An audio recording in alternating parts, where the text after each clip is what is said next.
So disassembling and rebuilding a regulator. We put a regulator in the vise.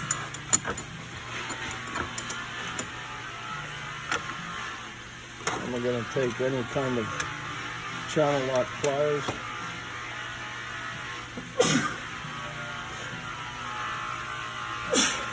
Please excuse me. Now you're going to find in here, you might want to turn this upside down or have it in a place where if things fall out, you have it captured. So in here is going to be, there's your rubber diaphragm, a spring. On top of that spring is always going to be a washer. That washer you can see was riding in on that adjustable nut or bolt. So you want to take that out, and down in here you're going to find the inner workings of this guy. So you want to use a number 2 Phillips and pull this out. You're going to get this little piece out. On the bottom of that is going to be this little guy and a spring. And that's it. What you want to do from here is you want to pull this bushing out and this plug, clean the whole assembly up spotless, and then we'll go back together. Okay guys, so back to it. Now we're going to go back together. If you look down inside there, this thing is squeaky clean. It's kind of hard to see all the way down in there, but there is not one speck of debris. If you leave debris in these, what's going to happen is you're always going to be cleaning your nozzle and not knowing why.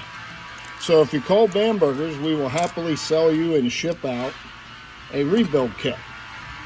Here's how this rebuild kit goes. It's going to have a spring, it's going to have your little nubby there, your new diaphragm, a new plastic washer, and the part that holds the nubby in. I have no idea what this is called, or I would tell you. So the assembly of this is first the spring goes in, just like we took it apart. Then you're going to set your little nubby in. It's easier said than done. It's because I'm wearing ridiculous gloves. There we go. So that's what you want to see, centered. Then you want to take your screwdriver, your number 2 Phillips, back into the new piece, and then you're going to stick that right on top of that and start your reassembly process. Make sure that piece gets centered in there on that.